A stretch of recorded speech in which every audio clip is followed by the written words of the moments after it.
Welcome back to Magnificent Feed, your number one source for bold truths, geopolitical deep dives, and unfiltered narratives from around the globe. Subscribe now and turn on the notification bell so you never miss the stories that others are too afraid to tell. Today, something happened that stunned the entire world. A confrontation so explosive, so direct, that it sent shockwaves through diplomatic corridors across continents. In what many are calling the most jaw-dropping moment in recent political history, Ibrahim Traoré, the revolutionary leader and military president of Burkina Faso, directly challenged and dismantled former U.S. President Donald Trump on live international television following a devastating military strike in Los Angeles. This story is developing fast and breaking norms. For those of you just tuning in, let us walk you through the events that led to one of the most electrifying political exchanges of our time. It all began in the early hours of Thursday morning. A mysterious and highly coordinated military-style attack rocked downtown Los Angeles. Although initial reports were scattered, eyewitnesses and real-time footage confirmed explosions near key communication hubs and government-adjacent buildings. Panic erupted across the city. The U.S. military scrambled to respond, sealing off several zones and issuing a nationwide alert. Speculation immediately began swirling about who was behind the strike. Some suggested rogue domestic cells, others feared an international provocation. But within hours, the U.S. government issued a bold statement implying foreign involvement. Surprisingly, the name that began trending worldwide wasn't Russia, China, or Iran. It was Burkina Faso. Enter Ibrahim Traoré. At just 35 years old, he has already become a symbol of defiance against Western neocolonialism. Known for his military intelligence and his fiery anti-imperialist rhetoric, Traoré has reshaped African discourse on sovereignty, self-reliance, and resistance. And when his name was suddenly thrown into the Western media firestorm, he didn't retreat. He doubled down. Just hours after the U.S. accusation, Ibrahim Traoré appeared on a globally broadcast live TV summit, originally organized for the West African Sovereignty Forum. The cameras were rolling. Media outlets from 5 continents were tuned in, and to everyone's surprise, Donald Trump made a live call-in appearance, seemingly at the request of one of the American hosts. That was the moment history was made.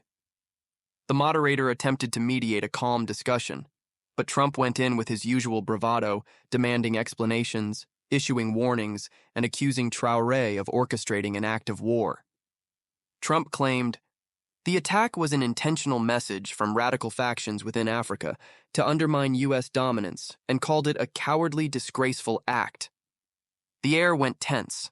Even seasoned commentators were left speechless, but what followed next was nothing short of a masterclass in rhetorical destruction. Ibrahim Traoré, calm, unwavering, and razor-sharp, responded not with denial or panic, but with a statement that would soon go viral. When a lion is accused of roaring too loudly by the hyena who has been devouring the jungle, the lion does not apologize. He simply reminds the jungle who the real predator is. He went on to reject the allegations, but more than that, he used the global platform to launch a scathing critique of Western foreign policy. He accused the United States of decades of political manipulation, economic sabotage, and military aggression not just in Africa, but across the global South.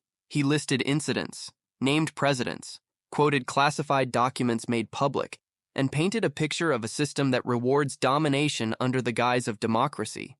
Trump tried to interject, visibly frustrated, calling Traoré a puppet for anti-American extremists. But Traoré wasn't fazed. "I am not a puppet," he said.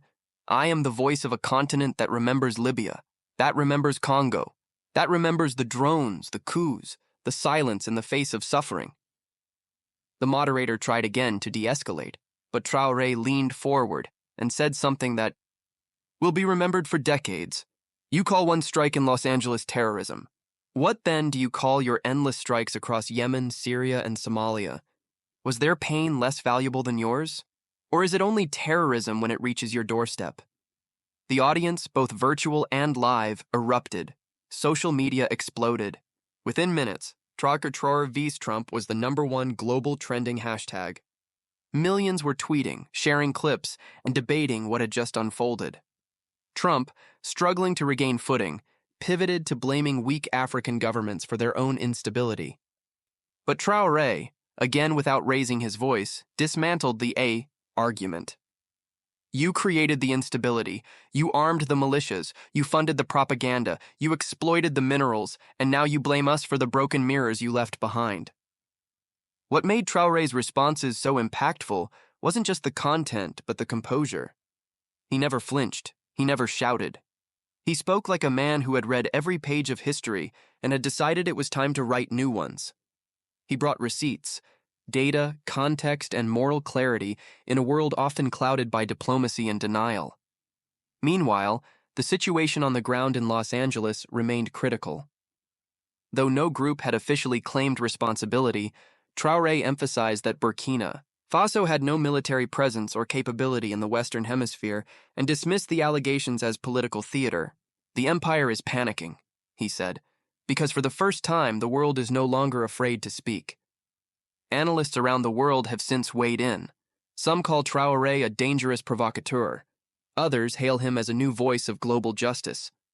But one thing is certain, the narrative is no longer controlled solely by Western powers. A new wave of leaders, unapologetic and informed, are rising, and they are not here to beg. They are here to confront. International media is scrambling to keep up. African newsrooms are broadcasting the confrontation on loop. European think tanks are releasing emergency policy reviews. Washington, D.C. has gone into strategic meetings. And still, Traoré remains calm, focused, and composed. On social platforms, young Africans are declaring him a hero.